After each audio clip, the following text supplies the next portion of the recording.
नमस्कार, मैं तरुण वर्मा और मैं एक क्लिनिकल साइकोलॉजिस्ट हूँ। इस वीडियो में अपनी सीरीज़ कि एक नार्सिसिस्ट पर्सन से कैसे डील करें, एक टॉक्सिक पर्सन से कैसे डील करें को आगे बढ़ाते हुए इस वीडियो में एक नए टॉपिक पर बात करूँगा। आपसे डिस्कस करूँगा कि कैसे नार्सिसिस्ट से अपने को प्रोटेक्ट किया जा सकता है। और इस वीडियो में जिस टॉपिक पर बात करूँगा वो होगा कि कैसे बैलेंस्ड तरीके से एक नार्सिसिस्ट के साथ लव किया जाए, उसके साथ कैसे एक संतुलन बना के इमोशनली कनेक्टेड रहा जाए। तो आइए अब इस वीडियो में आगे बढ़ते हैं। एक नार्सिसिस्ट हमेशा अपने विक्टिम के डर को बढ़ाता रहता है। वो अपने विक्टिम के डर पर जीता है और उसका जो विक्टिम है वो हमेशा ऐसा फील करता है कि अपने नार्सिसिस्ट पार्टनर के अप्रूवल के लिए, उसके प्यार को हासिल करने के लिए और उसकी नज़र में अपने को काबिल सिद्ध करने के लिए ज़रूरी होगा कि नार्सिसिस्ट को कभी डिसअपॉइंट ना किया जाए, उसे नाराज़ ना किया जाए।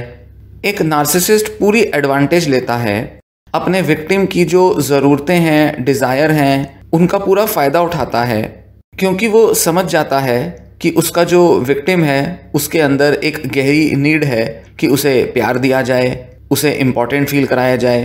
ऐसा देखा जाए कि जो विक्टिम है वो बहुत ही केयरिंग है, लविंग है, काइंड है, नाइस है, सेल्फिश नहीं है। तो इस तरह की जो ज़रूरतें हैं विक्टिम की, इन पर गुजारा करता है एक नार्सिसिस्ट। एक नार्सिसिस्ट के लिए अपने विक्टिम के ये जो ट्रेट्स हैं, ये सिर्फ उसकी इन्फीरियॉरिटी के कुछ लक्षण हैं, उसकी वीकनेस हैं, और वो हर मौके का फ़ायदा उठाएगा जिससे कि अपने पार्टनर की सिक्योरिटी की और सेल्फ वर्थ की फीलिंग्स को तोड़ सके और उसकी जगह अपने विक्टिम के मन में खुद को ब्लेम करना, खुद पर डाउट करना और डर जैसी फीलिंग्स को भर देता है। इस तरह की फीलिंग्स से ओवरकम करने के लिए विक्टिम को रिस्पॉन्सिबिलिटी लेनी पड़ेगी कि वो अपने को हील करे और नार्सिसिस्ट पार्टनर से पहले खुद को आगे रखे। उनको ये समझना पड़ेगा कि एक नार्सिसिस्ट को रोक पाना, उसके हरकतों में लगाम लगा पाना करीब करीब इम्पॉसिबल है। इसलिए अगर वो खुद को चेंज नहीं करेंगे, अपने अंदर से खुद में बदलाव नहीं लाएंगे, तब तक वो नार्सिसिस्ट से पूरी तरह से दूर नहीं हो पाएंगे। तो यहाँ ज़रूरी यह नहीं कि नार्सिसिस्ट को रोका जाए, ज़रूरी यह है कि खुद को कैसे रोका जाए और खुद को कैसे नार्सिसिस्ट के चंगुल से बाहर निकाला जाए। ये ज़रूरी है क्योंकि रियलिटी में आप खुद को कैसे ट्रीट करते हैं, आप खुद के साथ कैसे डील करते हैं, यही एक ऐसी चीज़ है जिस पर कि हम इंसानों का पूरा कंट्रोल है और जिसको हम पूरी तरह से नियंत्रित कर सकते हैं। इसीलिए शुरू करने के लिए यहाँ पर आपको कुछ स्ट्रेटजीज़ बताई जाएंगी जो कि एक नार्सिसिस्ट के विक्टिम इम्प्लीमेंट कर सकते हैं। 5 स्ट्रेटजीज़ ध्यान में रखनी ज़रूरी हैं। पहली स्ट्रेटजी, एक नार्सिसिस्ट बहुत ही सेल्फ डिस्ट्रक्टिव बिहेवियर्स दिखाता है। वो अपने को नुकसान पहुंचाने की कोशिश करता है। तो ऐसे में विक्टिम अक्सर कोशिश करेगा अपने नार्सिसिस्ट पार्टनर को रेस्क्यू करने का। इस इमोशनल नीड से अपने को डिटैच करना ज़रूरी है। एक विक्टिम को इस उम्मीद से अपने को अलग करना ज़रूरी है कि उसे किसी नार्सिसिस्ट को रेस्क्यू करना है और उसे बचाना है। यह एजम्पशन कि नार्सिसिस्ट को बचाया जा सकता है, यह बिल्कुल हेल्पफुल नहीं है, बिल्कुल बेकार है। दूसरी स्ट्रेटजी, एक नार्सिसिस्ट को अलाउ ना करें, इजाज़त ना दें कि वो आपको एक पंचिंग बैग की तरह यूज़ करे।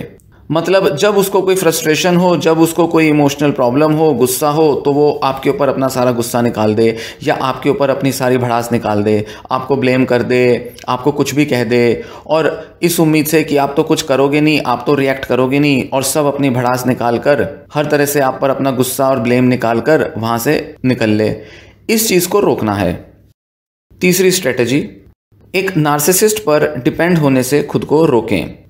एक विक्टिम अपने नार्सिसिस्ट पार्टनर पर लव के लिए, सेल्फ वर्थ के लिए, सेफ्टी के लिए, इम्पोर्टेंस के लिए डिपेंड कर सकता है। अपने को इन सब चीज़ों से हटाएं। एक विक्टिम को बिल्कुल भी ज़रूरी नहीं है कि वो इन सब फीलिंग्स के लिए, अपनी खुद की वैल्यू बनाने के लिए एक नार्सिसिस्ट पर डिपेंड करे।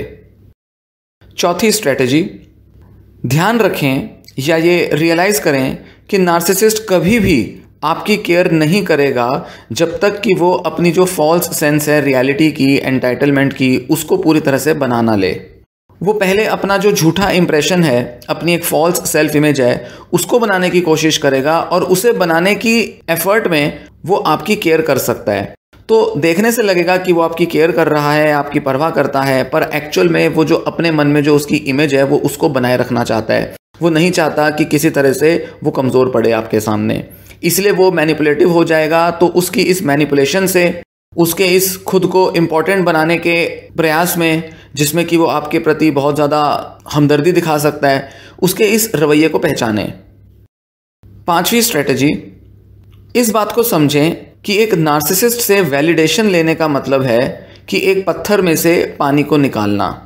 अपने को बेहतर फील कराने के लिए, अपनी क्वालिटीज़ को पहचान दिलाने के लिए, उसकी एप्रिसिएशन के लिए एक नार्सिसिस्ट पर डिपेंड करना बिल्कुल व्यर्थ है, बिल्कुल यूजलेस है। इसलिए इस उम्मीद से अपने को दूर करें कि एक नार्सिसिस्ट कभी आपको आपकी क्वालिटीज़, आपकी खूबियों, आपकी इमोशंस, आपकी थॉट्स, आपके इंटेंशंस के लिए कभी आपको अप्रिशिएट करेगा या कभी आपको वैलिडेट करेगा। जब आप ये 5 स्ट्रेटजीज़ को इम्प्लीमेंट करने में थोड़ा भी अगर आगे बढ़ते हैं, थोड़ी भी अगर सही एक्शंस लेते हैं, तो धीरे धीरे आपके हालात अपने आप सुधरते जाएंगे। हालांकि ये बहुत आसान नहीं होगा, सुनने में जितना इजी लगता है उतना इजी होगा नहीं, खासकर कि तब जब आप कई सालों से एक नार्सिसिस्ट के साथ रिलेशनशिप में रहे हों। पुरानी जो आदतें हैं वो बार बार बाहर आती रहेंगी, आप फिर से पुराने पैटर्न में, पुराने तरीके से रिएक्ट करोगे। इसलिए आपको काफ़ी मेहनत करनी पड़ेगी कि आप इन सब आदतों को बंद करें। इस तरीके से खुद को किस चीज़ के लिए अलाउ करना है और किस चीज़ के लिए रोकना है, इस चीज़ को सीखने समझने में थोड़ा समय तो लगेगा।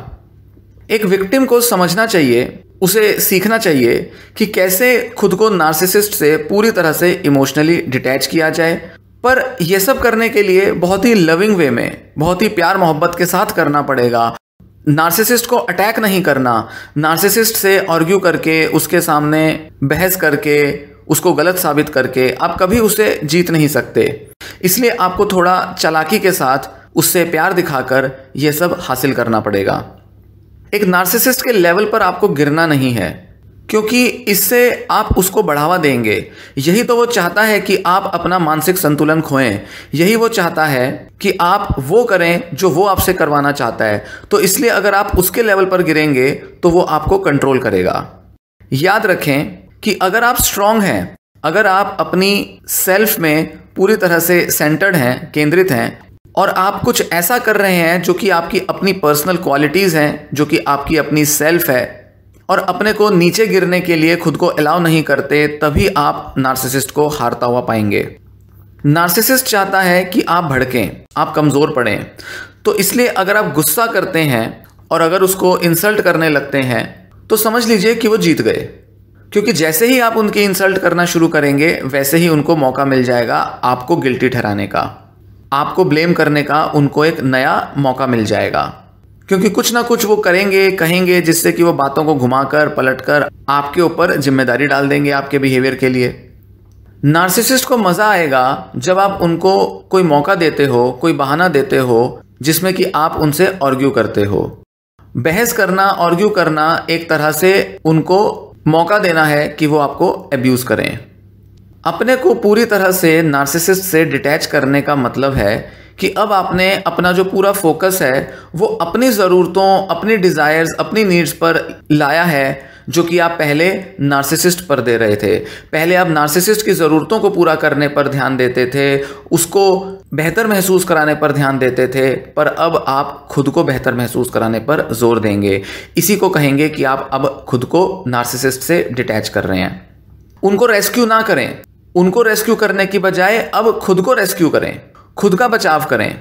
खुद को अब सैक्रिफाइस नहीं करना आपको कि आप नार्सिसिस्ट को रेस्क्यू कर पाएं, नहीं, ये बहुत गलत स्ट्रेटेजी होती है। जब आप खुद को रेस्क्यू कर रहे हैं तो आप अपनी सेल्फ रिस्पेक्ट, अपने मेंटल बैलेंस और अपनी सेल्फ इंपॉर्टेंस को रेस्क्यू कर रहे होते हैं। साथ ही आप अपने अंदर सेल्फ एक्सेप्टेंस भी ला रहे होते हैं, खुद को लेकर कंपैशनेट हो रहे होते हैं। क्योंकि जब आप इन टॉक्सिक बिहेवियर पैटर्न से अपने को मुक्त करते हैं तो आपको बहुत ज़रूरी होता है कि आप पेशेंस भी बनाएं और खुद के साथ कंपैशन भी रखें। यह समझना ज़रूरी है कि आपके पास कोई ताकत नहीं है जिससे कि आप नार्सिसिस्ट को कभी बदल पाएं। यह बिल्कुल यूजलेस अटेम्प्ट है।